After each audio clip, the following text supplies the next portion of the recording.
स्थैर्य, फलटणकरांचं हक्काचं व्यासपीठ।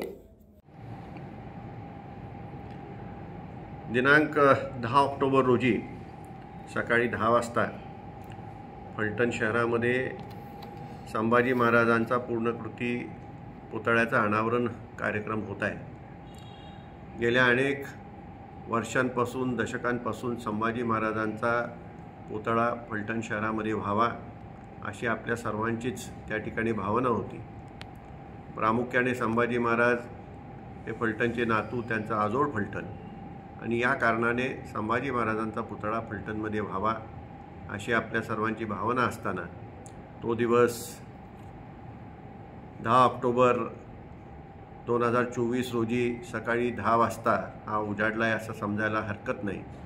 आणि त्या ठिकाणी संभाजी महाराजांच्या पुतळ्याचं अनावरण श्रीमंत छत्रपती उदयनराजे महाराज यांच्या हस्ते, त्याचप्रमाणे श्रीमंत छत्रपती शिवेंद्रराजे आणि इतर मान्यवरांच्या हस्ते त्याचा अनावरण समारंभ होणार आहे।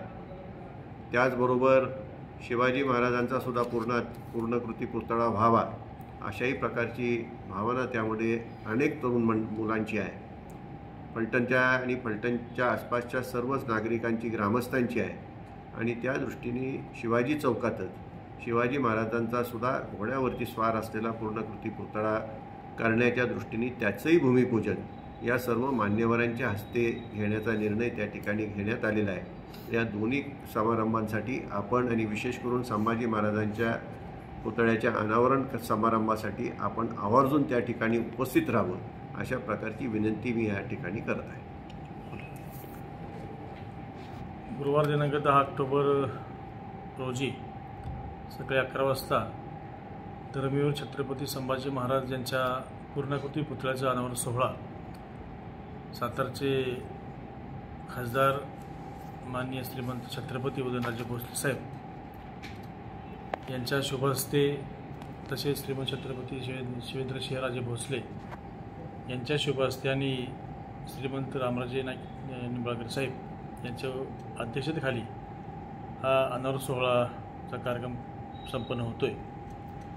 निश्चितपणे आम्हा सर्वच फलटणकरांना आणि फलटण हे तर सातारा जिल्ह्यातील तमाम नागरिक बंधू भगिनींना या गोष्टीचा विशेष असा आनंद आहे।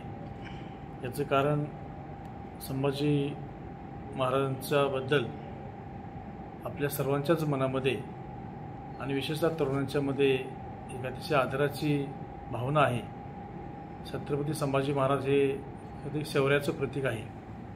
त्यांच्यासारखा शूर राजा हा क्वचितच आपल्या देशामध्ये होऊन गेला असेल।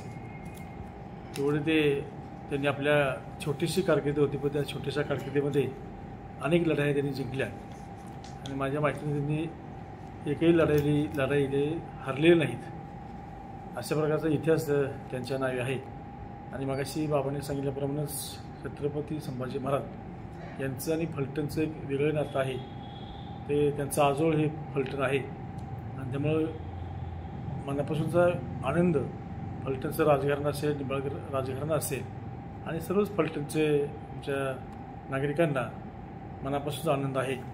या अतिशय असा भव्यदिव्य असा कार्यक्रम हा होत आहे। माझ्या निमित्तानं आपल्या सर्वच फलटण आणि सातारा जिल्ह्यातील सर्व तरुणांना आणि सर्व नागरिकांना, महिलांना, भगिनींना विनंती आहे की या कार्यक्रमाला आपण सर्वांनी उपस्थित राहून या कार्यक्रमाची शोभा वाढवावी आणि आपला सर्वांचा आनंद द्विगुणित करावा अशी मी असं आवाहन करतो। आपल्या परिसरातील ताज्या आणि महत्त्वाच्या बातम्या पाहण्यासाठी स्थैर्य न्यूज चॅनलला यूट्यूबवर सबस्क्राईब करा आणि बेल आयकॉन प्रेस करा।